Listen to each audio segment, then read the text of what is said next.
Output device भी एक electromechanical device ही होते हैं, विद्युत यांत्रिक यंत्र ही होते हैं। इनपुट क्या करता था, डाटा को देने में मदद करता था। आउटपुट क्या होता है कि ये हमें डाटा को एक रिजल्ट के रूप में एक यूजर को प्रोवाइड करवाता है। इनपुट क्या करता था कि वो मशीनी लेवल लैंग्वेज में कंप्यूटर को इन्फॉर्मेशन देता था, और आउटपुट क्या करता है, ये इंसानी भाषा में, ये बाइनरी लैंग्वेज हो गया या फिर मशीनी भाषा हो गया, उस चीज़ को ये बदल कर ये हमें प्रोवाइड करवाता है। ठीक है, और ये ह्यूमन लैंग्वेज होता है जिसको इंसान हम लोग समझ सकते हैं। ठीक है, और आउटपुट भी दो तरह के होते हैं, एक आपका सॉफ्ट कॉपी होता है, दूसरा हार्ड कॉपी होता है। ठीक है, हार्ड कॉपी में पेपर की आवश्यकता पड़ेगी, सॉफ्ट कॉपी में आपका इलेक्ट्रॉनिक मेमो पेपरलेस ही होता है। ठीक है, और आउटपुट यूनिट जो हमें प्रोवाइड करवाता है आमतौर पर ये हमारे स्पीकर हो गए, मॉनिटर हो गया। मॉनिटर जो होता है सबसे कॉमन आउटपुट डिवाइस है। इनपुट डिवाइस सबसे कॉमन कौन कौन है, keyboard and then mouse. And output device में कौन कौन है, सॉफ्ट आउटपुट डिवाइस में आपका मॉनिटर है। अब इसमें हम लोग पढ़ते हैं कि फेमस आउटपुट डिवाइस में मॉनिटर, प्रिंटर है। पहले हम लोग थोड़ा मॉनिटर के बारे में जान लेंगे। ठीक है, मॉनिटर क्या होता है। मॉनिटर बेसिकली क्या होता है, ये स्क्रीन पैनल होता है, टीवी के जैसा ही होता है, जिस पर हमें कंप्यूटर द्वारा जो भी रिजल्ट है, जो प्रोसेस है, फाइनल आउटकम है, वो उसमें हमें देखने को मिलता है। ठीक है, अब मॉनिटर जो होता है इसका जब हम, ऐसा नहीं कि एक ही प्रकार के मॉनिटर होते हैं। ठीक है, आप यहाँ पे देख सकते हैं 3 प्रकार के मॉनिटर होते हैं। ठीक है, on the basis of colour, यदि हम कलर के बेसिस पर इन मॉनिटर को हम लोग क्लासिफाई करते हैं, इनका वर्गीकरण करते हैं, तब ये 3 प्रकार के होते हैं। एक होता है मोनोक्रोम, दूसरा होता है ग्रे स्केल, और तीसरा होता है कलरफुल। ठीक है, मोनोक्रोम में क्या होता है कि इसमें सिर्फ 2 कलर का इस्तेमाल होता है। ठीक है, इसमें सिर्फ आपका 2 कलर का इस्तेमाल होता है। इसमें एक जो होता है फ्रंट में, जो आपको जो ऑब्जेक्ट दिख रहा होता है, मान लीजिए कि एक प्लेग्राउंड है। ठीक है, आपको मतलब स्क्रीन में ही दिख रहा है प्लेग्राउंड है, लेकिन उसमें एक बच्चा खेल रहा है, तो बच्चा क्या हो गया, फ्रंट ऑब्जेक्ट हो गया, क्योंकि बच्चा पे ही सबका ध्यान है। तो ये क्या हो गया, इसका एक कलर हो गया। लेकिन इसके अलावा जो बाकी सारी चीज़ें होंगी, बैकग्राउंड में जो भी चीज़ें होंगी, उसका कलर दूसरा होगा। ठीक है, अब आ गया ग्रे स्केल। ग्रे स्केल में वही ब्लैक एंड वाइट का इस्तेमाल होता है। ब्लैक एंड वाइट टीवी का भी अपना एक ज़माना रहा है। ठीक है, तो वही चीज़ उसी सिद्धांत पर वो काम करता था। दूसरा है कलर, जो आज के डेट में हम लोग जो भी यूज कर रहे हैं, एवरीथिंग इज कलर्ड। ठीक है, लेकिन कलर का मतलब अब कभी ये मत समझिएगा कि उसमें सारे कलर यूज होते हैं, नहीं। ये बेसिकली रेड, ग्रीन और ब्लू कलर का कॉम्बिनेशन होता है। तो यहीं से आपसे एक सवाल बनाया जा सकता है कि कलरफुल मॉनिटर किन किन रंगों का समावेश होता है। तो उसमें लाल, हरा और ब्लू, रेड, ग्रीन, ब्लू के मतलब अलग अलग कॉम्बिनेशन से अलग अलग रंग तैयार होते हैं। सोचिए कितनी तरह का कॉम्बिनेशन बनाया जा सकता होगा। जो भी बच्चे मैथ में परमुटेशन कॉम्बिनेशन पढ़े होंगे, ठीक है, परमुटेशन कॉम्बिनेशन, उन्हें पता होगा कि इसी सिद्धांत पर ये भी आरजीबी वाला जो फंक्शन है वो काम करता है। और इसका जो बिट डिस्प्ले होता है 16, 32 या 256 डिस्प्ले पर ये काम करता है। ठीक है, ये तो हो गई हमारे कलर के बेसिस पर। अब मान लीजिए on the basis of techniques, on the basis of its working, क्या क्या क्या हो जाएंगे इसमें। तो इसमें आपका हो जाएगा, एक हो जाएगा सीआरटी मॉनिटर। ठीक है, जो पुराने आप मॉनिटर देखते आ रहे होंगे, सीआरटी मॉनिटर जो टीवी लाइक, जिसमें डब्बे टाइप जिसको हम लोग कहते हैं, पीछे उसका बड़ा सा एक बोनट जैसा निकला हुआ रहता है। एक होता है एलसीडी, एक होता है एलईडी। ठीक है, इसको भी हम लोग थोड़ा यहाँ पर स्क्रीन में देख लेते हैं।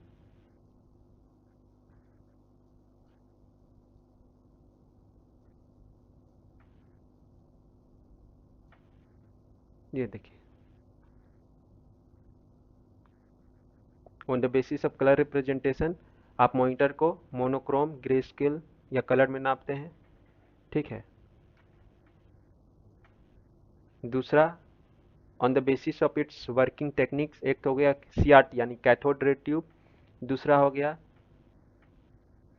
एलसीडी यानी लिक्विड क्रिस्टल डिस्प्ले, तीसरा हो गया एलईडी यानी लाइट एमिटिंग डायोड, और एक अभी नए तरीका का भी यूज होता है प्लाज्मा, और एक टीएफटी। टीएफटी भी कहीं कहीं आपको देखने को मिलेगा। ठीक है, सीआरटी के बारे क्या होता है, CRT just like a TV होता है, इसमें एक कैथोड रे ट्यूब का इस्तेमाल होता है। बस इतनी ही इसकी आवश्यकता है हमें जानने की। दूसरा जो होता है लिक्विड क्रिस्टल डिस्प्ले, इसमें क्या होता है कि मॉनिटर जो होता है ना, उसका जो स्क्रीन होता है 2 लेयर से बना होता है, और इन दोनों लेयर के बीच में एक special kind of liquid field होता है, जिसके कारण इसको लिक्विड क्रिस्टल डिस्प्ले बोलते हैं। इसमें क्या होता है कि वोल्टेज अलग अलग उसके स्क्रीन पर अलग अलग इम्पैक्ट प्रोड्यूस करता है, जिसके रिजल्ट परिणाम स्वरूप हमें स्क्रीन पर डिस्प्ले हमें प्राप्त होता है। ठीक है, इसमें बस आपको इतना याद रखना है कि इसमें लिक्विड का इस्तेमाल होता है दो लेयर के बीच में। अब आ जाइए एलईडी यानी लाइट इमिटिंग डायोड। इसमें ओ एलईडी का इस्तेमाल होता है। किसका इस्तेमाल होता है, आपसे ये पूछ सकता है कि एलईडी में किस चीज़ का इस्तेमाल होता है, तो होता है ओ एलईडी यानी ऑर्गेनिक। एक तो लाइट इमिटिंग डायोड आप जान ही रहे हैं, उसमें ऑर्गेनिक आप जोड़ दीजिए, ऑर्गेनिक लाइट इमिटिंग डायोड। ठीक है,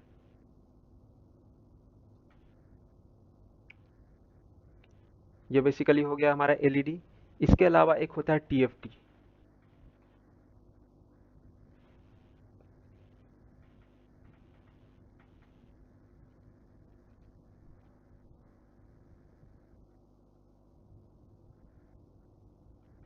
टीएफटी का मतलब हो गया थिन फिल्म ट्रांजिस्टर। ट्रांजिस्टर, इसमें जो ट्रांजिस्टर का इस्तेमाल होता है हमें डिस्प्ले देने के लिए, और ये यही इसी के कारण इसमें ब्राइट डिस्प्ले भी प्रोड्यूस होता है। एक हो जाता है प्लाज्मा। ये बहुत ही एडवांस और ये रिसेंट टाइप का ये मॉनिटर है, प्लाज्मा।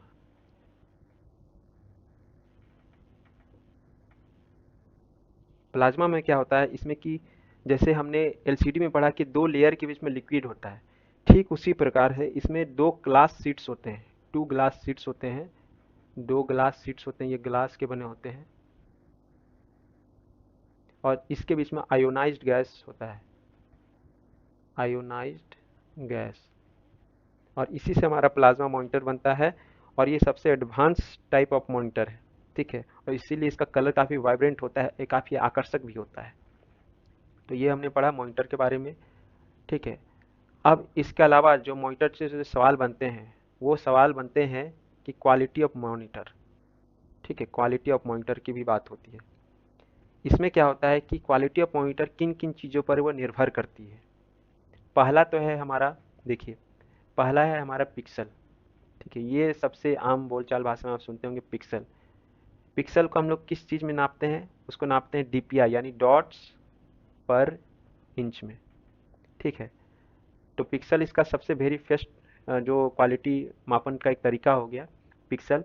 इसका मतलब क्या होता है कि डॉट्स पर इंच यानी एक इंच की जो दूरी में, जो मॉनिटर के हर एक इंच की दूरी में जितने नंबर ऑफ डॉट्स होंगे, वही इसका डॉट्स पर इंच होगा, और वही अल्टीमेटली इसका पिक्सल कहलाएगा। ठीक है, एवरी जो भी इंफॉर्मेशन आपके मॉनिटर में दिखते हैं वो मतलब छोटा से छोटा, आपको क्या लगता है कि ये मैं यहाँ पे मान लीजिए रिफ्रेश आपको दिखाई दे रहा है, तो ये आर लिखा हुआ है? नहीं, ये एकदम छोटे छोटे कंपोनेंट से बना हुआ है जो मिलकर एक आर बना रहे हैं। पहले तो सीधा लाइन बना रहे हैं, फिर ये इस तरह का हल्का सा अर्धगोला लाइन बना रहे हैं, फिर इस तरह का ये लाइन बना रहे हैं। जब इसको पूरे महीन लेवल पर आप देखिएगा तो समझ में आएगा कि ये डॉट से बना होता है। ठीक है, एकदम स्मॉल ब्राइट पॉइंट से बना होता है, जो नंगी आंखों से हम लोग नेकेड आई से स्क्रीन पर नहीं देख सकते हैं, सिर्फ उसके परिणाम स्वरूप जो रिजल्ट होता है उसे हम लोग देख पाते हैं। और जाहिर सी बात है डॉट्स जितने आपस में क्लोज होंगे, ठीक है, आपका पिक्चर का क्वालिटी उतना ही बढ़िया, उतना ही क्रिस्प, उतना ही देखने में आकर्षक होगा। ठीक है, पिक्सल हो गया। दूसरी जो उसकी क्वालिटी मापन का एक तरीका वो रिफ्रेश रेट। आपने सुना होगा आजकल जो गेमिंग कंप्यूटर जो निकले हैं, इसके बारे में कहा जाता है कि इनकी रिफ्रेश रेट हाई होती है। ठीक है, तो जाहिर सी बात है जिसकी रिफ्रेश रेट जितना अच्छी होगी उतना ही ज़्यादा वो मॉनिटर अच्छा होगा। ठीक है, रिफ्रेश रेट जितना ज़्यादा क्वालिटी उतनी अच्छी। ठीक है, यानी वो डायरेक्टली प्रोपोर्शनल होता है। इसमें क्या होता है, इसका मतलब ये होता है कि पर सेकंड में आपकी कितने लाइंस इंफॉर्मेशन रिफ्रेश हो पा रहे हैं। ठीक है, मान लीजिए ये जो आप हमको इंफॉर्मेशन देख पा रहे हैं, मैं आपको रिफ्रेश का मतलब क्या होता है, अप टू डेट होते रहना। मैं देखिए यहाँ पे मैं इस कर्सर को मूव कर रहा हूँ, तो आपका रिफ्रेश रेट जितना अच्छा होगा ना, उतनी जल्दी आपको स्क्रीन में इसका रिजल्ट देखने को मिल जाएगा। लेकिन यही रिफ्रेश रेट बहुत कम होगा, तो हो सकता है कि मैं अभी मूव किया, हो सकता है कुछ मिली सेकेंड बाद ये आपको दिखेगा।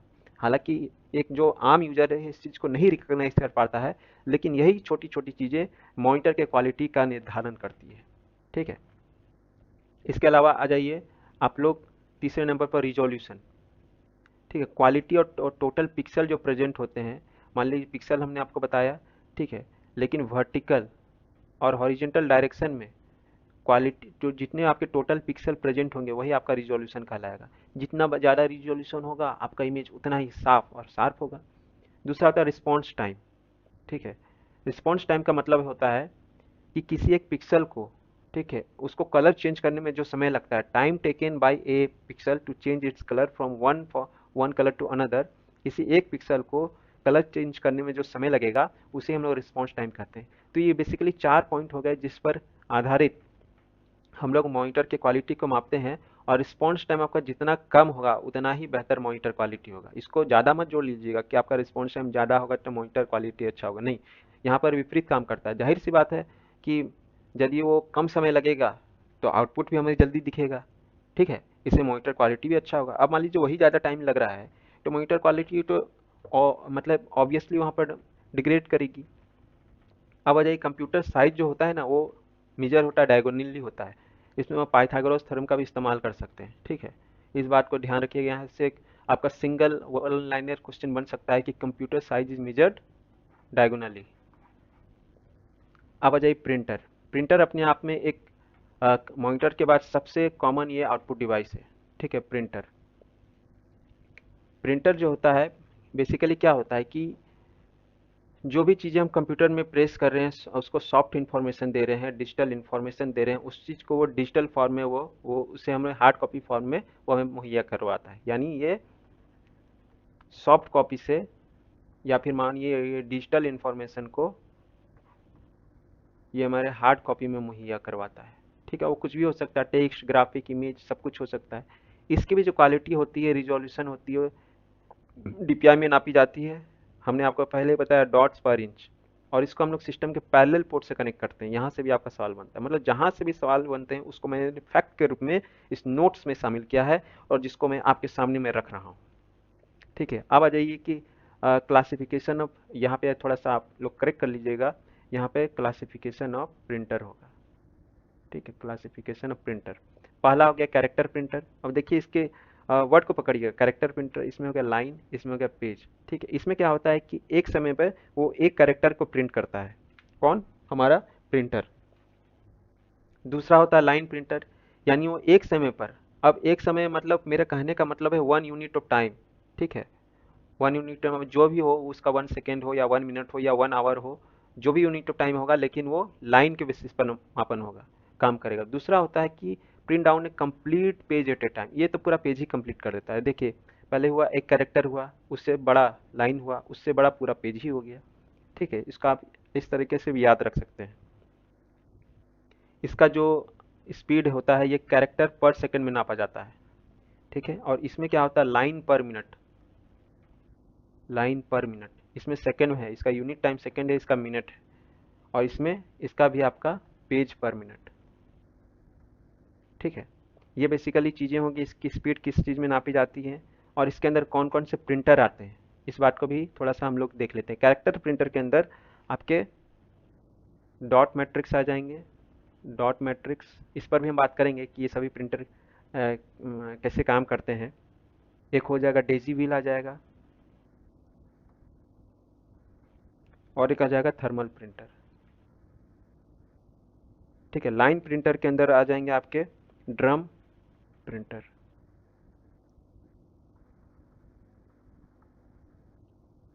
और इसके अंदर आ जाएगा आपका लेजर प्रिंटर। ठीक है, अब आ जाइए हमारा जो अगला जो वर्गीकरण है, काम करने के आधार पर। ठीक है, ये तो हमारा काम करने के आधार पर है, ये प्रिंटिंग के आधार पर क्लासिफिकेशन होगा। ये प्रिंटिंग के आधार पर, on the basis of printing. एक हो गया इम्पैक्ट प्रिंटर और दूसरा हो गया हमारा non impact printer. Impact printer में क्या होता है कि इम्पैक्ट प्रिंटर में ये टाइपराइटर की तरह होता है। ठीक है, ये बेसिकली टाइपराइटर के सिद्धांत पर ही ये काम करता है, ये आपका प्रिंटर। और इसमें आउटपुट जो होता है सिर्फ आपका एक ही कलर में देखने को मिलेगा, और ये सारा खेल इसमें रिबन पर निर्भर करता है। ये स्लोअर भी होता है और नॉइजी भी होता है। ठीक है, ऐसा इसलिए होता है क्योंकि इसके जो हार्डवेयर कंपोनेंट्स जो होते हैं, ठीक है, हार्डवेयर कंपोनेंट्स जो होते हैं उससे जब ये पेपर टकराता है तब जाकर ये प्रिंट करता है, तो जाहिर सी बात है टकराएगा तो नॉइज होगा ही।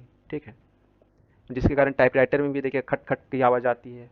और इसी का ठीक उल्टा होता है नॉन इम्पैक्ट प्रिंटर, इसमें कोई रिबन का इस्तेमाल नहीं होता है। ये इलेक्ट्रिकली और मैकेनिकली इसमें इंक स्प्रेड किए जाते हैं। उसमें क्या होता था कि उसमें वो हार्डवेयर कंपोनेंट से टकराता था इम्पैक्ट में, इसमें क्या होता है कि इसमें इलेक्ट्रिकली आपको इंक स्प्रेड किया जा रहा है पेपर के ऊपर। ठीक है, इसमें ब्लैक और कलरफुल आउटपुट होते हैं, इसमें सिर्फ आपका एक ही कलर होता था। ये जाहिर सी बात है ये स्लोअर है, नॉइजी है, तो इसमें फास्टर और क्वाइटर होगा। ठीक है, और एक चीज़ याद रखिएगा कि जो आपका जो इम्पैक्ट प्रिंटर है ये मल्टीपल कॉपीज बना सकता है। ठीक है, लेकिन ये जो आपका नॉन इम्पैक्ट प्रिंटर है इसका एकमात्र कौन सा आप बोल सकते हैं इसकी कमी है कि ये मल्टीपल कॉपीज नहीं बना सकता है। ठीक, अब आ जाइए types of impact printer and types of non impact printer. ठीक है, इस साइड वाले आपके इम्पैक्ट प्रिंटर हैं और इस साइड वाला आपके नॉन इम्पैक्ट प्रिंटर हैं। ठीक है, हमारे जो इम्पैक्ट प्रिंटर के अंदर चार प्रिंटर हमने पढ़े हैं, चार प्रिंटर जानने हैं। हालांकि इसमें से भी दो इम्पॉर्टेंट है और दो पर उतने सवाल नहीं आपको देखने को मिलेंगे। पहला आपका डॉट मैट्रिक्स और डेजी व्हील, लाइन प्रिंटर और ड्रम प्रिंटर उतना नहीं पूछता है। ठीक उसी तरह से फाइव टाइप्स जो नॉन इम्पैक्ट प्रिंटर हैं, इसमें आपको लास्ट के दो इलेक्ट्रोमैग्नेटिक और इलेक्ट्रोस्टैटिक को मैंने सिर्फ जानने के लिए मैंने इसमें लिख दिया है। ठीक है, ताकि कभी आपको ये आइडेंटिफाई करने को आ जाए कि इसमें से फलाना प्रिंटर किस प्रकार का प्रिंटर है, तो आप उसमें यहाँ पर आंसर को दे सकते हैं। ठीक है, तो आप चलिए पढ़ते हैं इम्पैक्ट प्रिंटर। पहला इसमें डॉट मैट्रिक्स, इसे हम लोग पिन प्रिंटर भी कहते हैं। ठीक है, और ये क्या करता है कि वन कैरेक्टर एट ए टाइम करता है। हमने आपको पहले ही बताया था कि कैरेक्टर प्रिंटर के अंदर एक उदाहरण दिया था डॉट मैट्रिक्स। ठीक है, और ये बाय डायरेक्शनल होता है, ये दाएं से बाएं जाएगा फिर बाएं से दाएं जाएगा। इसका जो इनिशियल कॉस्ट होता है, शुरुआती खर्चा कम होता है, लेकिन जाहिर सी बात है आपको शुरुआत में तो खर्चा कम करवाएगा, लेकिन बाद में जो इसकी जो खर्च होती है वो बढ़ जाती है और इसकी जो क्वालिटी भी वो लो रहती है और प्रिंटिंग मतलब प्रिंटिंग की क्वालिटी इसकी लो होती है। दूसरा आ जाएगा डेजी व्हील प्रिंटर। ठीक है, ये जो पिछला प्रिंटर है बोले तो हमारा डॉट मैट्रिक्स उससे बेहतर होता है, इसका रिजोल्यूशन आउटपुट बेहतर होती है, जिसके कारण ये उससे ज़्यादा भरोसेमंद होता है। इसका और एक नाम है लेटर प्रिंटर। ठीक है, लेटर प्रिंटर इसलिए इसे लेटर प्रिंटर इसलिए भी कहा जाता है क्योंकि जो डेजी व्हील का उपयोग है हम लोग मैगजीन या मान लीजिए कोई ऑफिशियल लेटर है उसको प्रिंट करने में हम लोग इस्तेमाल करते हैं। ठीक है, उसको कहते हैं डेजी प्रिंटर। तो ऐसे मैं प्रिंटर के लिए आपको मूव करता हूँ। देखिए ये है आपका डेजी प्रिंटर।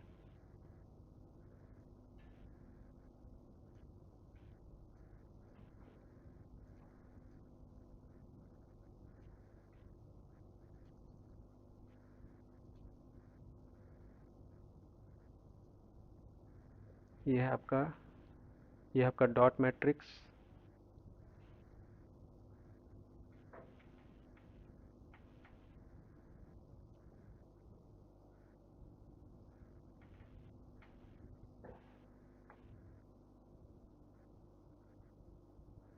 ये है आपका डॉट मैट्रिक्स।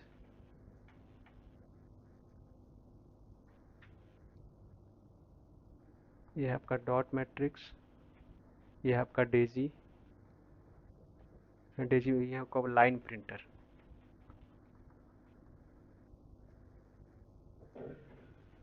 और ये है आपका ड्रम प्रिंटर। माफ कीजिएगा, लाइन प्रिंटर आपका ये है आपका ड्रम प्रिंटर। ठीक है, इसमें क्या होता है लाइन प्रिंटर में, इसमें क्या होता है कि आपका इंटायर लाइन ऑफ टेक्स्ट, एक कैरेक्टर मान लीजिए हमको लिखना है सोहन इजे बॉय। ठीक है, तो ऐसे नहीं करेगा SOH ऐसा करके नहीं करेगा, ये एक बार में एक लाइन पूरा प्रिंट आउट करेगा। इसीलिए इसे हम लोग लाइन प्रिंटर करते हैं और ये हाई स्पीड प्रिंटर होता है। ठीक है, दूसरा एक होता है आपका ड्रम प्रिंटर। अब आ जाइए, हमारा जो अगला टाइप ऑफ प्रिंटर है वो हमने बताया था नॉन इम्पैक्ट प्रिंटर। इसके अंदर पांच प्रकार हैं। एक एक जो है इसके अंदर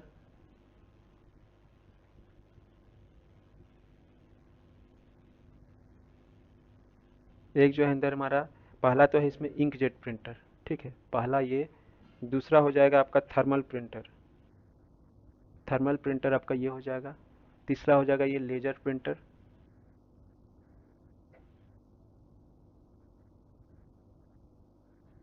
फिर आपका हो जाएगा एक इलेक्ट्रोमैग्नेटिक प्रिंटर,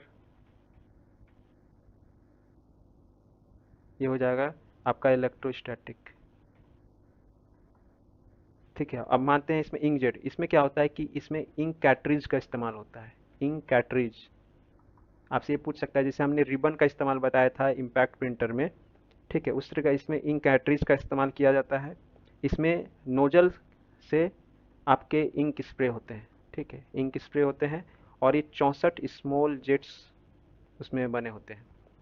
दूसरा, इसका इनिशियल कॉस्ट जो होता है वो हाई होता है, लेकिन जाहिर सी बात है आपको शुरुआती में खर्चा तो कराएगा, लेकिन बाद में जो इसका प्रिंटिंग जो कॉस्ट है वो कम निकल कर आता है। ये बेसिकली आपके ऑफिस या होम में ज़्यादा देखने को मिलेगा। ठीक है, देखिएगा कैफ़े में भी आपको छोटे मोटे प्रिंटिंग के लिए, कलर प्रिंटिंग के लिए खासकर इसका इस्तेमाल देखने को मिलता है। इसमें जो आपको जो टेक्स्ट मिलेगा वो हाई क्वालिटी मिलेगा, ग्राफिक भी हाई क्वालिटी मिलेगा। इसकी जो प्रिंटिंग कैपेसिटी रहती है 1 से 20 पेज पर मिनट ये प्रिंट आउट कर सकता है।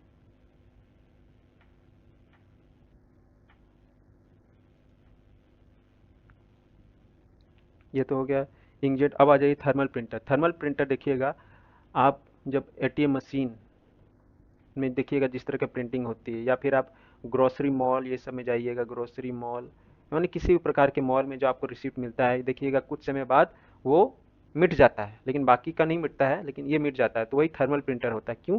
क्योंकि उसमें हीट का इस्तेमाल होता है, वाष्प स्टीम का इस्तेमाल होता है, वाष्प का इस्तेमाल होता है, उसी से वो कागज़ पर या हार्ड कॉपी पर उसमें कुछ चीज़ें प्रिंटिंग होती है, और ये इसकी लॉन्जिविटी ज़्यादा नहीं होती है। अब तीसरा आ जाइए लेजर प्रिंटर। ठीक है, लेजर प्रिंटर क्या होता है कि इसमें इंक टोनर का इस्तेमाल होता है।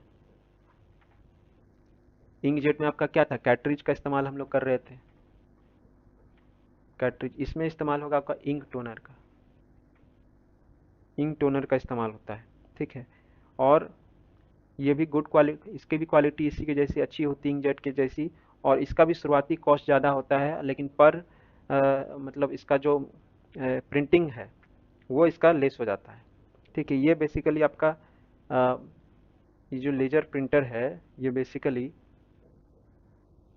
आपका जो जेरोक्स मशीन है ना, जेरोक्स मशीन, उसी के फंक्शन पर ये बना हुआ है।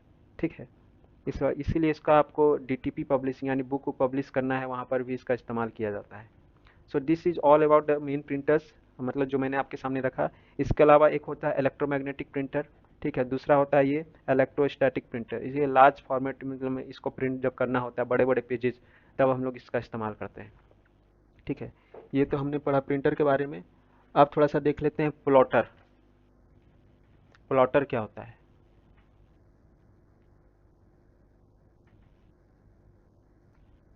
ये है हमारा प्लॉटर। ठीक है, ये है हमारा प्लॉटर। प्लॉटर का इस्तेमाल क्या होता है? प्लॉटर भी एक तरह का ये प्रिंटिंग ही मशीन होता है, लेकिन इसमें एक अंतर होता है। वो अंतर क्या होता है कि लार्ज पेपर प्रिंटिंग के लिए इसका इस्तेमाल होता है। ये आपको 3D प्रिंट भी कर सकता है। ठीक है, मान लीजिए मैप उप निकालना है, नक्शा निकलवाना है, तो इसके लिए हम लोग प्लॉटर का इस्तेमाल करते हैं। ये बेसिकली आपका ये बड़े बड़े जो सिविल इंजीनियरिंग हो गया, ठीक है, वहाँ पे इसका इस्तेमाल होता है। या फिर मान के चलिए ये कैड में भी इसका इस्तेमाल होता है। ठीक है, ये कैम में भी इसका इस्तेमाल होता है। कैम यानी कंप्यूटर एडेड मैन्युफैक्चरिंग। ये हो गया हमारा प्लॉटर। ये दो तरह के होते हैं, एक हमारा होता है फ्लैट बेड, फ्लैट बेड, और दूसरा होता है ड्रम। ठीक है, अब आ जाइए हमारा जो अगला आउटपुट यूनिट है वो स्पीकर। ये स्पीकर के बारे में आप सभी को भी पता है। स्पीकर का काम क्या होता है कि स्पीकर का काम होता है कि हमें साउंड मुहैया करवाना। ठीक है, स्पीकर का काम होता है हमारे साउंड मुहैया करवाना। ये आपसे यहाँ पर ये एक बन सकता है कि ये सॉफ्ट कॉपी ऑफ, ठीक है, हमें देता है इन फॉर्म ऑफ साउंड। ये क्या करता है कि इलेक्ट्रिकल सिग्नल को ये साउंड वेव में ये कन्वर्ट करता है, और जो साउंड कार्ड जो रहता है ना, इस सीपीयू से आपका कनेक्ट होता है। दूसरा आपका हो गया हेडफोन और ईयरफोन, ये भी उसी सिद्धांत पर काम करता है। ठीक है, अब आ जाइए प्रोजेक्टर। प्रोजेक्टर प्रोजेक्टर एक ऐसी मशीन है, ठीक है, प्रोजेक्टर एक ऐसी मशीन है जिससे हम लोग किसी भी चीज़ को बड़े कैनवास पर प्रोजेक्ट कर पाते हैं। ठीक है, मान लीजिए आपको कंप्यूटर स्क्रीन को ही प्रोजेक्ट करना है, लेकिन चूंकि कंप्यूटर स्क्रीन का जो लिमिटेशन है वो तो लिमिट है, लेकिन आप इसको बड़े ये पे पैमाने पर इसको पब्लिश करना है तो आप इसको प्रोजेक्टर का इस्तेमाल करते हैं। ठीक है, ये बेसिकली आपको सबसे आसानी से आपको सिनेमा हॉल, इसमें जो काफ़ी लंबे समय से इस्तेमाल हो रहा है, या फिर पहले गांव देहात में जब रामायण या फिर कुछ इस तरह के जो प्रोग्राम जब आते थे तो बड़े पर्दे पर इन्हीं प्रोजेक्टर के द्वारा दिखाया जाता था। दूसरा, आज के डेट में प्रेजेंटेशन में भी इसका इस्तेमाल होता है। ठीक है, प्रोजेक्टर का। और ये जो आपके दो तरह के होते हैं, एक तो आपका एलसीडी और दूसरा होता है डिजिटल लाइट प्रोसेसिंग। इस बात को ध्यान में रखिएगा। दूसरा है कि वॉइस रिस्पॉन्स सिस्टम। ठीक है, इसका काम क्या होता है, कंप्यूटर से आपको बात करने में ये सहायता प्रोड्यूस करता है। ठीक है, कंप्यूटर से मान लीजिए आपको बात करना है, इनकी सहायता से क्या होता है, कोई भी यूजर कंप्यूटर से बातचीत कर सकता है। एक, ये दो प्रकार से संभव है, एक तो आपका वॉइस रिप्रोडक्शन के द्वारा, दूसरा स्पीच सिंथेसाइजर के द्वारा। ठीक है, इसमें क्या होता है, वॉइस रिप्रोडक्शन में अपने वॉइस को आप रिकॉर्ड करते हैं और डिजिटली उसको कंप्यूटर में स्टोर करते हैं। इस बात को हमेशा ध्यान में रखिएगा, जो भी चीज़ें कंप्यूटर में स्टोर होंगी वो या तो डिजिटल फॉर्म में होंगी या तो सॉफ्ट कॉपी फॉर्म में होंगी। दूसरा, स्पीच सिंथेसाइजर, ये एक ऐसा डिवाइस है जो कि टेक्स्ट को ये कन्वर्ट कर देता है साउंड में। मैंने कंप्यूटर में कुछ टेक्स्ट टाइप किया, मान लीजिए कि फॉलो द कमांड, तो इसको कंप्यूटर क्या करेगा कि टेक्स्ट फॉर्म में इसको साउंड फॉर्म में ले लेगा। ठीक है, उसके बाद या फिर अदर लैंग्वेज में भी यूज कर सकता है, उसी को कहते हैं स्पीच सिंथेसाइजर। हमने स्पीच सिंथेसाइजर के बारे में आपको पहले भी दिखाया था कैसे काम करता है। अब आ जाइए, एक स्पेशल यूनिट है आपका वीडियो या विजुअल डिस्प्ले टर्मिनल यूनिट। ठीक है, किसी भी सिस्टम यूनिट के साथ, किसी भी सिस्टम यूनिट के साथ जब मॉनिटर को जोड़ देते हैं और कीबोर्ड को जोड़ देते हैं तब वो विजुअल टर्मिनल यूनिट बन जाता है, विजुअल टर्मिनल यूनिट। और टर्मिनल का मतलब क्या होता है कि जहां पर चीजें जाकर समाप्त हो रही हैं, जिस एंड पर जाकर। इस बात को भी ध्यान में रखिएगा। इसमें क्या होता है कि टर्मिनल का वह मतलब अर्थ होता है कि वो स्थान जहां पर ये जो कम्युनिकेशन का जो पाथवे है वो समाप्त हो जाता है। ठीक है, in network terminal where communication medium and. और नेटवर्क के संदर्भ में टर्मिनल का मतलब वही होता है जहां पर भी आपकी संचार जो माध्यम है वो आकर समाप्त हो जाए। ये भी आपके तीन प्रकार से हो सकते हैं, या तो डम्ब, स्मार्ट, इंटेलिजेंट। इस पर बहुत सारे सवाल अभी तक नहीं पूछे हैं, लेकिन for kind your information I have included this in your notes. इसके अलावा आ जाइए, इनपुट और आउटपुट पोर्ट क्या होते हैं। देखिए, इनपुट और आउटपुट पोर्ट हमने आपको पहले ही बताया था कि इनपुट और आउटपुट डिवाइसेस जो होते हैं वो किसी माध्यम से कंप्यूटर में कनेक्ट होते हैं। तो वैसे पोर्ट जो कि इन इनपुट और आउटपुट डिवाइस को कंप्यूटर से कनेक्ट करते हैं, तो उन्हीं पोर्ट को हम लोग इनपुट आउटपुट पोर्ट्स को कहते हैं। ठीक है, या फिर पेरिफेरल पोर्ट्स भी कहते हैं, क्योंकि पूरे जो इनपुट आउटपुट डिवाइस मिलकर, ठीक है, पेरिफेरल पेरिफेरल डिवाइस बनाते हैं। ठीक है, पेरिफेरल डिवाइस के अंदर आपके इनपुट आउटपुट दोनों ही आपके डिवाइसेस आ जाएंगे। ठीक है, अब इसमें भी तीन प्रकार के पोर्ट होते हैं। एक आपका सीरियल पोर्ट होता है, इसमें क्या होता है कि एक बिट ऑफ डाटा एक सिंगल वायर से आपका ट्रांसफ़र होता है। ठीक है, इसमें आपका कनेक्टिविटी मॉडेम हो गया, प्लॉटर हो गया, बारकोड रीडर हो गया, इसका एग्जाम्पल। दूसरा हो गया पैरेलल पोर्ट, इसमें क्या होता है कि एक बार में आपका 8 बिट ऑफ डाटा तक जाता है। ठीक है, और इसमें आपका जो सबसे कॉमन एग्जाम्पल है वो आपका प्रिंटर है। इसके अलावा होगा यूएसबी पोर्ट, इससे तो आप सभी वाकिफ़ हैं, इसके बिना तो हमारी ज़िंदगी आगे चल ही नहीं सकती। वो है, ये प्लग इन प्ले होता है, इसके लिए किसी भी प्रकार की आपको अतिरिक्त इंस्टॉलेशन की आवश्यकता नहीं होती, आपने प्लग किया, आपने अपना काम करा। That is USB port. एक और पोर्ट होता है जिसको कि फायर वायर पोर्ट बोलते हैं। ठीक है, ये बहुत ही एक एक्सपेंसिव टेक्नोलॉजी है, महंगी टेक्नोलॉजी है, जिसका कि उपयोग हम लोग लार्ज डाटा मूवमेंट्स के लिए भी इस्तेमाल करते हैं। ठीक है, इसमें जो डाटा ट्रांसफर रेट आपका 400 एमबीपीएस तक चला जाता है, 400 मेगाबाइट पर सेकेंड। और इसमें आपका मान लीजिए हार्ड डिस्क हो गया, न्यू डीवीडी ड्राइव्स हो गया, लाइक दैट, इसका इस्तेमाल होता है। ठीक है, और एक होता है आपका small computer system interface port. ये इंटरनल बस पोर्ट, मान लीजिए मदरबोर्ड के बारे हमने आपको बताया था कि मदरबोर्ड के अंदर भी बहुत सारे कंपोनेंट होते हैं ना। अब जैसे हार्ड डिस्क वहाँ पे लगा हुआ है, ठीक है, बाहर से आपका जो दिखता है एसएसडी ड्राइव लगा हुआ है, तो कैसे कनेक्ट होता है, वो इंटरनल जो उसके जो पोर्ट होते हैं उनसे कनेक्ट होता है, तो उन्हीं को हम लोग small computer system interface port बोलते हैं। तो ये हमारा जो था इनपुट और आउटपुट डिवाइस, हमने इस चैप्टर को आज कंप्लीट करा है। और ये अपने आप में काफ़ी एक बड़ा चैप्टर है, बृहद चैप्टर है। इसमें हमने हर एक इनपुट और आउटपुट को चेक करा, मतलब पढ़ा, चाहे कीबोर्ड से लेकर यहाँ पर आपके माइक तक हो गया, या फिर मॉनिटर से लेकर आपका हेडफोन ईयरफोन तक हो गया। और उम्मीद करता हूँ आपको ये चैप्टर बढ़िया लगा होगा, समझने में आसानी हुई होगी। फिर भी आपको किसी प्रकार का कहीं पर भी संदेह है, ठीक है, दुविधा है, तो आप हमें कमेंट के जरिए इस पर संपर्क कर सकते हैं, ठीक है। बाकी इस तरह के नोट्स यदि आपको लेने हैं तो आप इसके लिए भी आप हमें संपर्क कर सकते हैं, क्योंकि इस नोट्स को हमने आरआरबी एग्जाम्स हो गए, या फिर एसएससी एग्जाम्स हो गए, या फिर जेएसएससी के आगामी एलडीसी एग्जाम जिसमें 50 क्वेश्चन हैं फिर आपके कंप्यूटर से, इसके मद्देनज़र रखते हुए इसको बनाने का प्रयास किया है। और आने वाले समय पर इस पर और भी अपडेशन होगा, जिसके लिए हम आपको इनमें सूचित करेंगे, ठीक है। तब तक के लिए आप सभी अपना ख्याल रखें, स्वस्थ रहें, मस्त रहें, और हाँ, एक ऐसे समाज का निर्माण जरूर करें जहाँ पर आपके आसपास के लोग सुरक्षित और सहज महसूस करें। तब तक के लिए आई एम साइनिंग ऑफ। जय हिंद, वंदे मातरम, जोहार।